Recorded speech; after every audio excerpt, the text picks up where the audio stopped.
called Inqindi, which means fist in isiXhosa, and it was for me it was inspired by my grandmother and my mother, how they carry themselves, their images, and more specifically the experiences of the black female bodies are more political, and for me that they carried that image of a fist.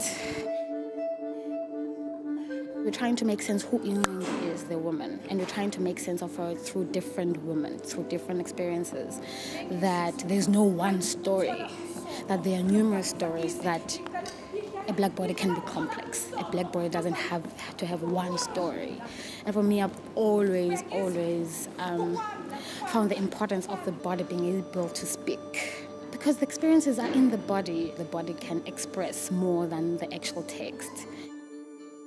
Nomcebisi is one of the few people that I've enjoyed working with because she has no conception of this is your body and so your body should respond in a different way. She's always interested in physical language. So what is the vocabulary of the piece? And then she starts creating, as opposed to being like, oh, you are a black body, so I would prefer if you were more primal, you know?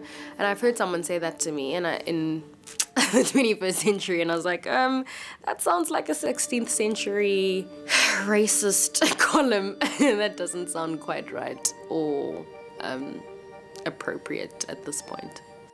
I think the problem often with people when they see black bodies on stage is that they assume that there needs to be some socio-political statement that's being made. They assume that you're going to talk about struggle, or you're going to talk about domestic work, or you're going to talk about rape. And that's, I think, deeply patronizing and problematic.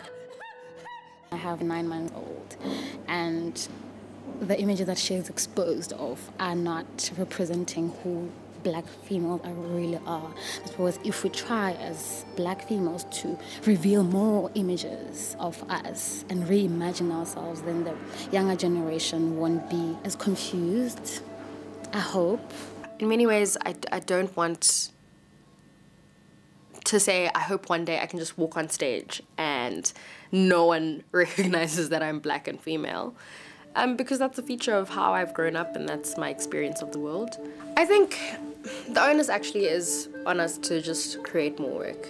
Particularly for black females, we need to start just creating work without trying to put it in particular boxes, or if you want to talk about maids, then talk about maids. If you want to talk about minors, then talk about minors. If you want to talk about people being raped, then talk about people raped. If you want to talk about existential stuff, then talk about that as well. And I think those things need to be in conversation with one another. There's different faces of blackness as opposed to just pigeonholing people in particular roles. I think that's our particular burden as theatre makers. We've all said that this is the last time we're going to talk about black female bodies, because I think that's getting boring. I think we're more than our blackness now. We need to come to a point where we are indifferent to difference, but recognize the difference does mean certain things for certain people, and try to address that as usefully and as meaningfully as possible.